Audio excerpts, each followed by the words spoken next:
ఓం సదాశివసమారంభాం వ్యాసశంకరమధ్యమాం అస్మదాచార్యపర్యంతాం వందే గురుపరంపరాం. జ్యోతిషాస్త్రాన్ని భావితరాల వారికి ప్రసాదించిన ఋషుల యొక్క పాదపద్మాలకి నమస్కారం చేసుకుంటూ, అలాగే నాకు ఈ జ్యోతిష విద్యను నేర్పిన గురువర్యులు జ్యోతిష బ్రహ్మ కీర్తిశేషులు శ్రీ ఈరంకి సూర్యనారాయణమూర్తి గారు, సూర్యశ్రీ దైవజ్ఞ గారి యొక్క పాదపద్మాలకి నమస్కారం చేసుకుంటూ, ఓం శ్రీ మహాగణాధిపతి నమః, శ్రీ గురుభ్యో నమః, హరి ఓం. వీక్షకులందరికీ నమస్కారం. జనవరి నెల 28వ తారీఖు లగాయితూ ఫిబ్రవరి 3వ తారీఖు వరకు ఉండేటువంటి గ్రహగతుల ఆధారంగా ద్వాదశ రాశుల వారికి ఈ వారం ఏ విధమైనటువంటి శుభాశుభ ఫలితాలు కలగబోతూ ఉన్నాయో ఈ కార్యక్రమం ద్వారా తెలుసుకుందాం. అందులో భాగంగా ఈ వారం ఉండేటువంటి గ్రహగతులను గమనిద్దాం. ఈ వారంలో గురుగ్రహం మేషరాశి యందు సంచారం చేస్తూ ఉండగా, కేతువు కన్యారాశి యందు, అలాగే ధనురాశి యందు కుజగ్రహము, శుక్రగ్రహము, బుధగ్రహము సంచరిస్తూ ఉండగా, మకర రాశి యందు రవిగ్రహము, కుంభమందు శనేశ్వరుడు, మీనమందు రాహుగ్రహం సంచారం చేస్తూ ఉన్నారు. అలాగే చంద్రుడు సింహము, కన్య, తులారాశుల యందు ఈ వారంలో సంచరించబోతూ ఉన్నారు. ఇటువంటి పరిస్థితుల్లో ద్వాదశ రాశుల వారికి ఏ విధమైనటువంటి శుభాశుభ ఫలితాలు కలగబోతున్నా తెలుసుకుందాం. మిథున రాశి వారికి ఈ వారం సాధారణమైనటువంటి గ్రహగతులు గోచరిస్తూ ఉన్నాయి. ప్రధానంగా ఈ రాశివారు ఆధారపడ్డటువంటి గ్రహాలు ఏంటయ్యా అంటే, గురుగ్రహం లాభస్థానంలో, దశమ కేంద్రంలో రాహు, దానితో పాటుగా చంద్రబలం ఉండడం వల్ల కొంత మానసికమైనటువంటి ప్రశాంతత, ముఖ్యంగా గురు రాహువుల యొక్క అనుకూలత వల్ల అటు ఆర్థిక ఎద్దడి ఉండదు. సకాలంలో మీకు కావలసినటువంటి ధనం చేతికొస్తుంది.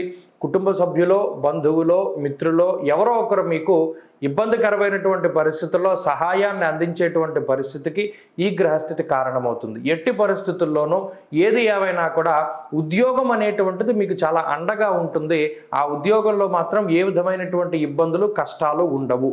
ఒక్క ఉద్యోగం మినహాయించి మిగతావన్నీ సమస్యలుగానే కనబడుతూ ఉంటాయి. ఇది ఒక ప్రధానమైన విషయం. ప్రత్యేకించి ఈ వారం పరిస్థితి చూస్తే, ఉద్యోగం చేస్తున్నంతసేపు బాగానే ఉంటుంది. ఉద్యోగం నుండి బయటకు వస్తే రకరకాల సమస్యలు, కుటుంబ సమస్యలో, లేదా మీరు చేయవలసినటువంటి కార్యక్రమాలు, కుటుంబ సభ్యుల యొక్క అనారోగ్యమో, లేదా అప్పుల బాధలో, లేదా ముందు ఉన్నటువంటి కార్యక్రమాలను తలుచుకుని కొంత భయంతో ఉండడమో, ఇటువంటి పరిస్థితులన్నీ కూడా ఈ రాశి వారిలో ప్రధానంగా కనబడుతూ ఉన్నాయి. అష్టమంలో ఉండేటువంటి రవిగ్రహం యొక్క స్థితిగతుల వల్ల గమనం యథా దుఃఖవార్త శృతం చేయవ అన్నారు. మీ మనసు నొప్పించేటువంటి కొన్ని రకాలైనటువంటి వర్తమానాలని వినడానికి కూడా రవి అష్టమంలో కారణమవుతూ ఉంటారు. ఉత్సాహ భంగాన్ని చేస్తారు. అంటే ఏదైనా ఒక పనిని ఉత్సాహంగా చేయడానికి రవి ఆటంకాలని కలిగిస్తూ ఉంటారు.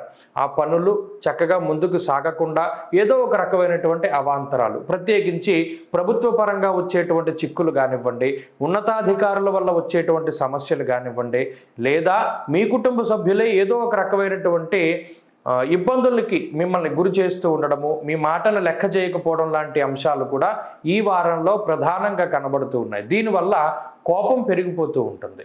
సప్తమ స్థానంలో ఉండేటువంటి శుక్రుడు కానీ, బుధుడు కానీ, కుజగ్రహం కానీ, ఈ 3 గ్రహాల వల్ల ఏమవుతుంది, అసలు ఎవరితో మనం మాట్లాడకూడదు, మన పని మనమే చేసుకోవాలి అనేటువంటి ధోరణి మిథున రాశి వారిలో పెరుగుతూ ఉంటుంది.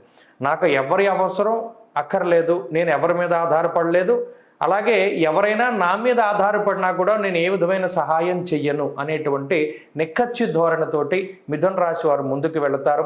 ఒంటికేసి సొట్టుకోమంటారంటే, నాకు నీ అవసరం లేదు, నీకు నా అవసరం ఉన్నా నేను ఉపయోగపడను అనేటువంటి ధోరణి మాత్రం కొంత అలవడుతుంది. దీనికి కారణం ఏంటి అంటే, గతంలో ఈ మిథున రాశి వారికి ఏర్పడ్డటువంటి అనుభవాలే. కాబట్టి ఇది అనుభవపూర్వకంగా వచ్చినటువంటి స్థితి ఈ గ్రహస్థితి వల్ల కలిగింది. అయితే భాగ్యమందు శనేశ్వరుడు, అలాగే దశమ ఏకాదశ స్థానాల యందు ఉన్నటువంటి గ్రహాల వల్ల వృత్తికి మాత్రం ఇబ్బంది ఉండదు. వ్యాపారానికి కూడా ఈ గ్రహస్థితి కలిసి వస్తుంది. చదువరులకి, విద్యార్థులకి మాత్రం గ్రహస్థితి ప్రతికూలంగా ఉన్నది. కొద్దిగా ఆచితూచి నిర్ణయాలు తీసుకోవాలి.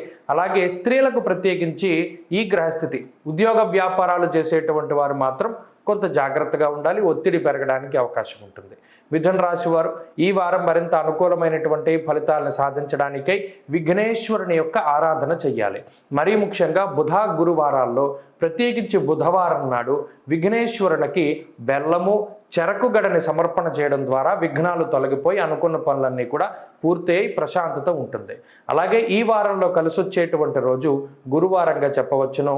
అదృష్ట సంఖ్య 6, అదృష్ట వర్ణము పసుపు.